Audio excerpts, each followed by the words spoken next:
하나님의 말씀 듣는 시간입니다.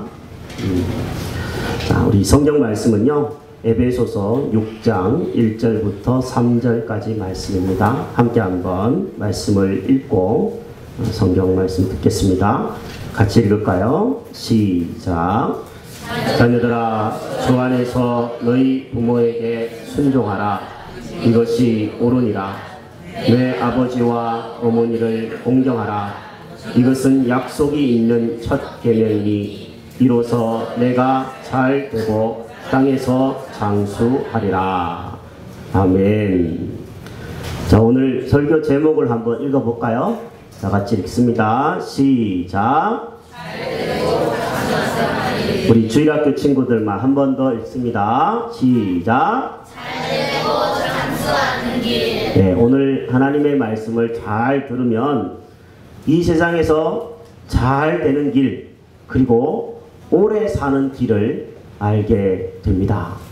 우리 친구들 잘 되고 싶죠? 오래 살고 싶죠? 오래 살고 싶은 생각 없어요, 유찬이? 오래 살고 싶죠? 네, 오래 살고 잘 되는 비결을 오늘 하나님의 말씀을 통해서 함께 우리가 생각해 보려고 합니다.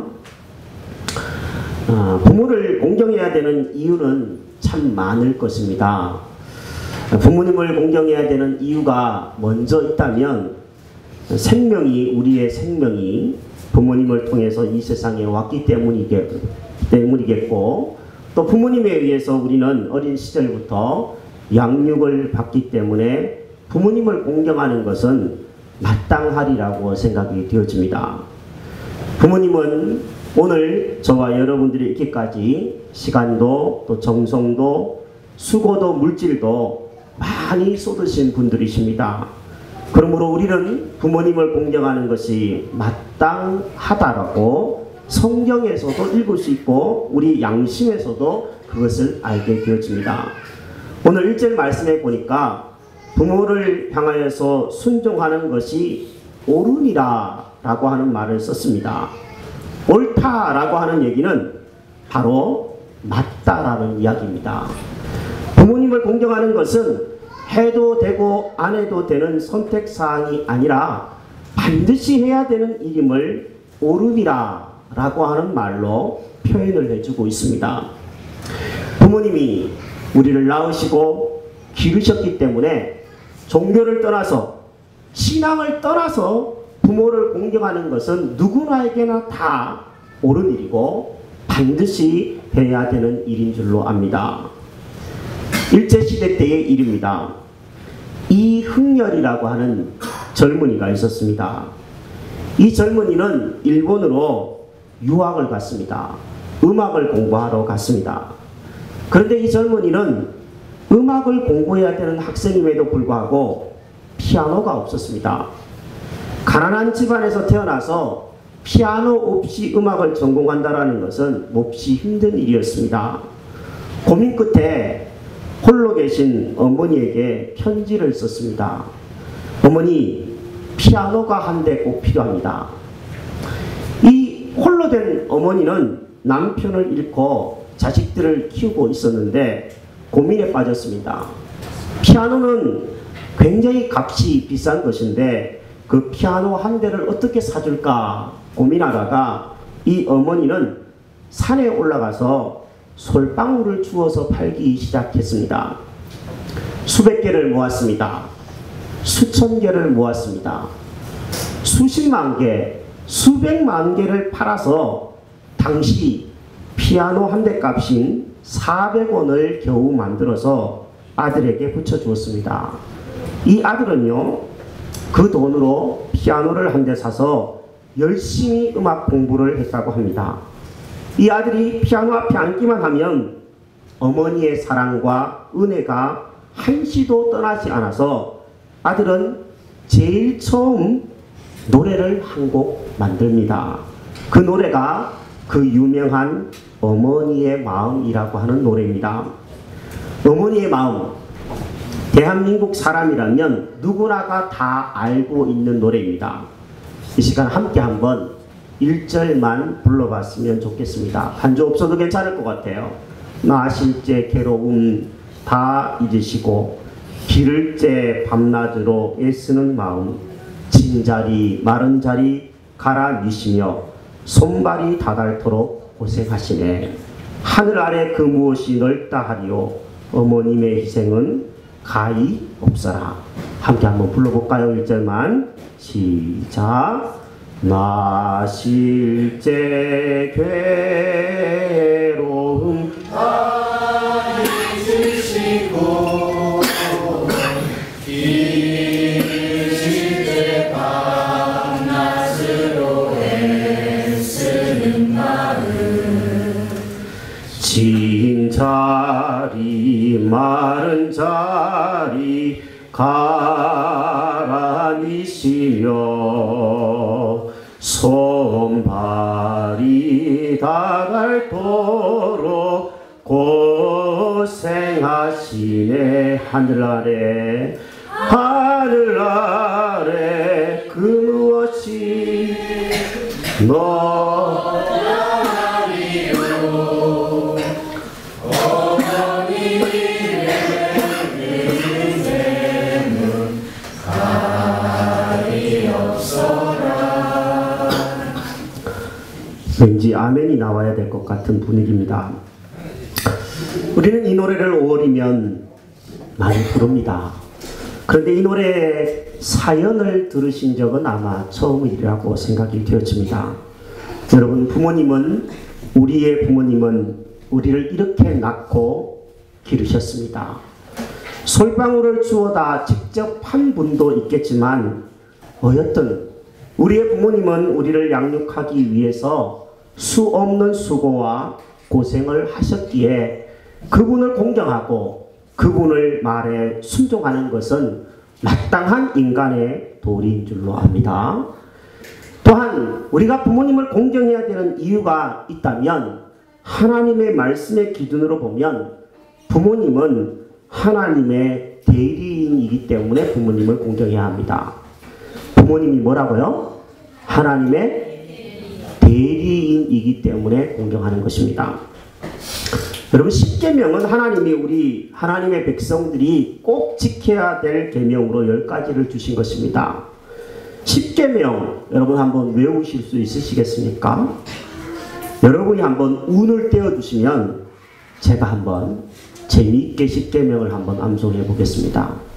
운을 한번 떼어주십시오. 1 그러면 제가 시작하겠습니다. 한번 해보십시오. 1절 나 외에 다른 신을 섬기지 마라. 2. 이상한 우상을 만들거나 섬기지 말라. 3. 가 하나님의 이름을 망령되이 걷지 마라. 4. 사업 일을 하지 말고 안식일을 거룩하게 지켜라. 5만이 아버지를 공경해라. 6. 혈포로 살인하지 말라. 7. 단정한 여인과 간임하지 말라. 8. 목소리가 점점 줄어들고 있어요. 8. 팔로 도둑질하지 마라. 9. 구차한 변명으로 거짓 증거하지 말라. 10. 10원이라도 남의 것을 탐내지 말라. 쉽죠? 네. 이게 운을 떼어서 하면 더 쉬운 것 같아요. 십계명은 하나님을 믿는 백성들이 반드시 지켜야 될 계명으로 10가지를 하나님이 주셨는데 그 10가지를 나누어 보면 1계명에서 4계명까지는 하나님을 사랑하는 방법에 대해서 쓰고 있고 5계명에서 10계명까지는 이웃을 사랑하라는 계명으로 쓰여져 있습니다. 그런데 이렇게 하나님을 사랑하고 이웃을 사랑하라고 하는 계명의 한가운데에 있는 것이 5번째 계명입니다. 한가운데에 있는 계명이 뭔가요? 5번째가 부모를 공경하라입니다. 여러분, 왜 부모를 공경하라라는 것이 10계명의 중요한 계명이 한가운데 있는 것일까요? 저는 생각해 봅니다. 그것은 부모님은 이 세상에서 만나는 첫 번째 이웃이기 때문이기도 하고요. 또 하나는 부모님이 하나님의 모습을 우리에게 보여줄 수 있는 하나님의 대리인이기 때문에 십계명의 한가운데 두면서 하나님을 사랑하고 이웃을 사랑하는 양쪽의 가운데에 두셨다라고 저는 생각합니다. 따라해 볼게요. 우리는 부모님을 통해 하나님을 볼 수 있어야 합니다. 어떠세요? 여러분은 여러분의 부모님을 통해서 하나님을 볼 수 있습니까? 돌아가신 분도 있으시고요. 부모님이 살아계신 분도 있으시겠지만 부모님을 생각하면 하나님이 떠올라야지 정상적일 거라고 생각합니다. 여러분의 부모님은 어떤 분이셨습니까? 저는 개인적으로 저희 부모님 이야기를 가끔 강대상에서 할 때가 있습니다. 저희 아버지는 가난한 시골 농사꾼이었습니다. 5년 전에 갑자기 주무시다가 소천하셔서 지금은 계시지 않습니다. 이제는 더 이상 이 땅에 계시지 않는 분이시지만 저는 부모님, 그 중에서도 아버님을 떠올리면 굉장히 엄격하신 분이었던 것으로 기억을 합니다. 특히 잘못한 것에 대해서는요, 단호하게 매를 대시거나 꾸지람을 하셨던 분이 아버지였습니다. 부모님의 호주머니에서 몰래 동전을 훔쳐갈 때, 오락실에 드나들 때 여지없이 우리 아버지는 저를 때리셨습니다. 무서웠습니다. 잘할 때는. 하지만 이제 아버지가 떠나고 나니까 그 아버지의 매가 그리울 정도로 아버지의 모습이 엄격하지만 그 속에 권위가 있었다는 것을 배우게 됩니다. 그런가 하면 제가 어머니로 섬겼던 분은 아버지와는 너무나 다른 분이셨습니다. 어머니는 한없는 자상한 분이셨어요. 막내였던 저를 늘 귀여워해 주시면서 호주머니에서 동전을 꺼내가는 것을 뻔히 알면서도 형제들을 향하여 이렇게 말씀하셨습니다. 야들아, 야들아, 이불 밑에 도둑놈 키운다 그러더니 참말이다. 딱 그 말이다. 저한테 이야기한 게 아니라 형제들한테 그렇게 이야기하시면서 은근히 제가 그 행동을 고치도록 유도하셨던 지혜로운 어머니셨습니다. 이제는 그 어머님이 병원에 누워서 아무 말씀도 하시지 못한 채 홀로 누워 계십니다. 지난 주간에는 아내와 함께 어머니 병원에 다녀왔습니다. 농사를 지을 때는 얼굴이 까맣고 손발이 논바닥처럼 쩍쩍 갈라졌었는데 이제 병원에서 하루 종일 누워만 계시면서 아무것도 안 하시니까 얼굴도 하얗고 손도 뽀얗습니다. 손을 잡았습니다. 그런데 손에 힘이 없어서 덜덜덜 떨립니다. 얼굴을 쓰다듬었습니다. 어린 시절에 어머니가 제 얼굴을 쓰다듬는 것보다도 이제는 내가 어머니의 얼굴을 쓰다듬는구나 그런 생각들을 하면서 어머니의 얼굴을 쓰다듬기도 하고 머리에다가 제 이마를 대어보기도 하였습니다. 돌아오는 길에는 꽃가게에 들려서 작은 카네이션과 프리지아를 사서 어머니의 병실에 달아드리기도 했습니다. 그리고 제가 할 수 있는 마지막은 기도였습니다.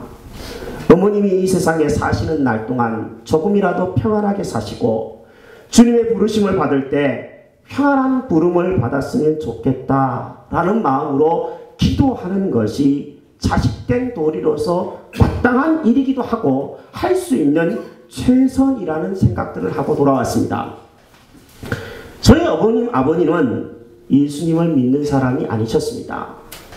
그럼에도 불구하고 저는 아버지의 그 엄격한 모습 속에서 하나님의 모습을 떠올리게 됩니다. 우리 하나님은 죄에 대해서는 아주 단호하시고 엄격하십니다. 여러분과 저의 작은 죄도 결코 용납하시는 법이 없으십니다.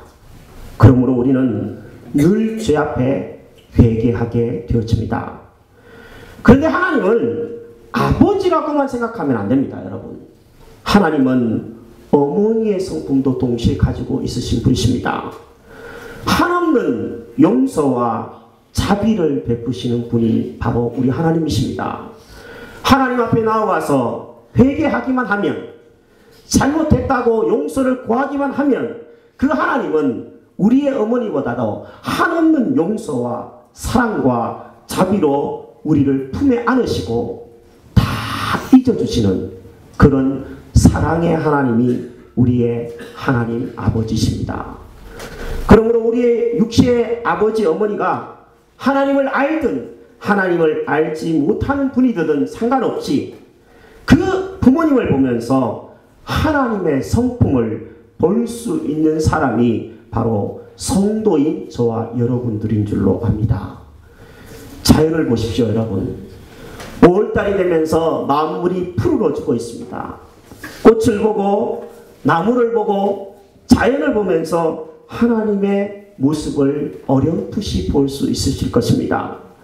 그런데 이 자연보다도 더 뛰어난 하나님의 모습이 우리 가운데에 있습니다. 그것은 바로 사람입니다. 사람 중에서도 우리의 부모님은 가장 하나님을 닮은 존재입니다. 그러므로 나이를 떠나서 신앙을 떠나서 여러분과 저의 부모님을 보면서 하나님을 자세히 볼 수 있는 은혜가 이 어린이 주간에, 어린이 주일에, 이 한 주간에, 어버이날도 끼어있는 이 한 주간에 있게 되기를 먼저 주의 이름으로 축복하고 싶습니다. 하나님을 알 수 있으려면, 하나님을 보려면 부모님을 자세히 볼 수 있게 되기를 바랍니다.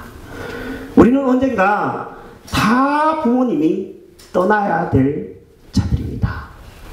어쩌면 저처럼 고아처럼 남겨질 수도 있고, 아버님이 먼저 떠날 수도 있고, 어머님이 아무 말씀하실 수도 없고, 또 어머님 아버님이 동시에 떠나서 지금은 부모님을 찾아볼 수 없는 연세에 있는 분들도 이 자리에는 있습니다.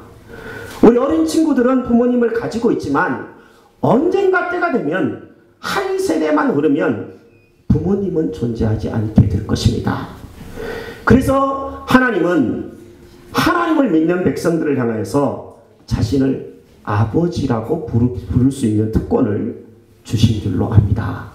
하나님을 믿는 사람, 예수 그리스도를 믿는 사람을 향하여서 너는 내 자녀다. 하나님의 자녀가 되는 특권을 너희들에게 줄 것이다. 이렇게 말씀하신 이유가 바로 우리의 육체의 부모님은 금방 떠나실 분이지만 영원히 함께 계시는 하나님을 아버지로 모시고 고아처럼 살지 않게 하시는 것이 하나님의 뜻인 줄로 압니다. 저와 여러분들이 평생 하나님을 부모님으로 모시면서 살아가는 귀한 하나님의 자녀들이 될 수 있기를 주의 이름으로 축복합니다. 하나님을 잘 공경하는 사람들에게는요, 약속이 주어져 있습니다. 오늘 3절 말씀에 보면 부모님을 공경하고 부모님의 말씀에 순종하는 자에게는 이런 약속이 써 있는데, 한번 3절을 다시 한 번만 읽어보도록 하겠습니다. 힘차게 읽습니다. 시작. 이로써 내가 잘 되고 땅에서 장수하리라. 아멘. 자, 일전에 소개해 드렸던 이야기 한 번 더 소개해 드립니다. 미국에 매우 가난했던 한 집안에 있었던 일입니다. 어머니는 매우 가난해서 상점에서 물건을 배달하는 일을 했습니다. 어느 날 학생이 하굣길에 학교를 가고 집으로 돌아가는 길에 어머니가 일을 하는 모습을 지켜보게 되었습니다. 그런데 어머니는 큰 가죽 가방에 물건을 잔뜩 싣고 무겁게 물건을 배달하고 있었습니다. 이 광경을 지켜본 아들은 마음이 좀 아팠습니다. 어머니가 들고 가는 저 가방이 조금만 가벼워도 어머니가 저렇게 고생하지는 않을 텐데 라는 생각을 하기 시작했습니다. 그러다가 지혜가 하나 떠올랐습니다. 저 가방이 지금은 가죽 가방이지만 종이로 가볍게 가방을 만들어 보는 것은 어떨까 생각을 하다가 종이 가방을 만들어서 어머니에게 주기 시작했습니다. 어머니는 그때부터 무거운 가죽 가방이 아니라 종이 가방에다가 물건을 실어서 배달하는 일을 하게 되었습니다. 참 좋은 아이디어라고 생각해서 그 직장에서 종이 가방을 채택하게 되고, 그 종이 가방을 나중에는 특허를 받게 되면서 세계로 종이 가방은 퍼져나가기 시작했습니다. 이 가족은 하루아침에 큰 부자가 될 수 있었다고 합니다. 이 젊은 청년, 학생, 스틸웰이라고 하는 이 학생이 부모를 공경하는 마음을 하나님은 귀히 보셔서 세상을 편리하게 만들었을 뿐만 아니라 이 가정이 잘 될 수 있도록 복을 내려주신 줄로 믿습니다. 예수님을 말씀을 순종하고 부모님을 공경하는 이 말씀에 전적으로 따르는 사람에게 하나님이 반드시 이 약속의 말씀대로 잘 되게 하실 줄로 믿습니다. 예수님의 12제자가 있습니다. 그 12제자 중에서 가장 오래 산 제자는 누구일까요? 요한입니다. 요한이라고 하는 제자는 다른 제자들이 일찍 죽임을 당했음에도 불구하고 늙은 나이에서까지 밤모섬에서 생존을 하면서 편지를 썼습니다. 그 덕분에 우리가 요한복음을 가지게 되었고 요한 1서, 2서, 3서, 요한계시록을 지금 우리 손에 가질 수 있게 되었습니다. 요한이 장수할 수 있었던 비결이 뭘까요? 식단 관리를 잘 했기 때문일까요? 아니면 규칙적으로 나이가 들어서도 운동했기 때문일까요? 성경을 연구해보면 요한은 바로 예수님의 어머니인 마리아를 잘 모셨기 때문에 오래 살았다라고 이야기할 수 있습니다. 십자가상에서 예수님은 요한을 향하여 이렇게 말씀하셨습니다. 보라, 너의 어머니다. 그때로부터 이 제자 요한이 자기 집에 어머니를 모셨다라고 쓰고 있습니다. 요한은 자기 어머니도 아닌데 스승의 어머니인 예수님의 어머니인 마리아를 극진히 공경했기 때문에 하나님은 요한에게 오래 사는 장수의 복을 선물로 주신 줄로 믿습니다. 여러분, 오래 살고 싶지 않으세요? 또 이 세상에서 잘 되고 싶지 않으세요? 그렇다면 우리는 성경의 말씀을 순종해야 합니다. 성경이 오늘 뭐라고 말씀합니까? 주 안에서 부모에게 순종해라. 어머니와 아버지를 공경해라. 그리하면 너희들이 이 땅에서 잘 되게 할 것이고 또한 오래 살게 장수하게 할 것이다. 약속하고 있습니다. 내일 모레면 어린이날이죠. 그리고 이번 주 금요일 날은 어버이날입니다. 성경적으로 보면 어린이날을 먼저 챙기는 것보다 먼저 해야 되는 것은 어버이날을 먼저 챙겨야 되는 것입니다. 왜냐하면 성경에는 순서도 중요한데 자녀들아 라고 하는 것을 먼저 이야기했지 아비들아 라고 하는 것을 먼저 이야기하지 않았기 때문에 그렇습니다.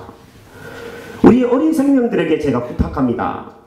어린이날 부모님을 향하여서 용돈 왜 안 주냐, 장난감 왜 안 사주냐, 과자 왜 안 사주냐 이렇게 말하기 전에 부모님의 봉투가 먼저 열릴 수 있는 비결을 내가 오늘 소개할 테니까 먼저 실천하셨으면 좋겠습니다. 부모님을 향하여 카네이션을 만들어도 좋습니다. 부모님을 향하여 1,000원짜리 작은 선물도 좋습니다. 부모님을 향하여서 손편지 쓰는 것도 좋습니다. 무엇을 하든지 여러분이 먼저 부모님에게 감사와 존경을 표현한다면 부모님은 여러분들이 과자를 사달라 그러지 않아도 과자를 사줄 것이고 봉투를 열어서 여러분에게 용돈을 줄 것입니다. 여러분이 먼저 부모님에게 이번 한 주 공경하고 사랑하는 표현을 할 수 있게 되기를 바랍니다. 우리 주일학교 학생들 그럴 수 있겠습니까? 그럴 수 있겠어요? 꼭 실천하는 겁니다. 우리 어른들에게 부탁드립니다. 청년들에게 부탁드립니다. 이번 한 주 자녀를 먼저 챙기기보다는 부모를 먼저 챙기시는 것이 올바른 성경적인 교훈임을 알고 실천해 보셨으면 좋겠습니다. 연휴입니다. 내일 모레가 어린이날이고 학생들은 내일도 쉬고 수요일날도 쉬는 학교들이 많이 있더라고요. 아이들과 함께 여행을 가는 것도 좋고 아이들을 위해 선물을 사주는 것도 좋습니다. 다 좋습니다. 하지만 아이들을 향해서는 선물도 사주고 여행도 가는데 부모님을 향해서는 아무것도 하지 않는다면 자녀를 잘못 기르는 것입니다. 왜냐하면 그 자녀가 나중에 부모가 되었을 때는 자기 자식 챙기기 바쁘지 부모를 챙기지는 않을 것이기 때문에 그렇습니다. 자녀는 부모가 하는 그대로를 보고 배우고 실천합니다. 그러므로 우리 청년들과 어른들은 이번 한 주 부모님이 살아계시다면 부모님 댁을 방문하셔도 좋습니다. 전화를 드리셔도 좋습니다. 작은 선물을 하셔도 좋고 용돈을 드리는 것 부모님이 최고로 좋아하는 선물이라 그러시더라고요. 용돈을 드려도 좋습니다. 식사를 함께 하셔도 좋습니다. 그런데 반드시 자녀들과 함께 하시기를 바랍니다. 그래야지 우리의 부모님들이 언젠가 이 땅을 떠나더라도 우리의 자녀들이 부모를 공경하고 그 자녀와 부모가 서로 사랑하는 아름다운 가정을 꾸릴 수 있기 때문에 그렇습니다. 저도 이번 한 주 돌아가신 아버님의 묘소에 한번 멀지만 다녀올 계획을 세우고 있습니다. 여러분, 하나님의 말씀에 순종하는 것은 엄청난 약속이 있습니다. 이 땅에서 잘 되고 장수하는 비결이 부모를 공경하고 그 부모에게 순종하는 이 말씀을 순종함으로 이번 한 주 여러분이 놀라운 은혜를 받는 한 주간이 될 수 있기를 주의 이름으로 축복합니다.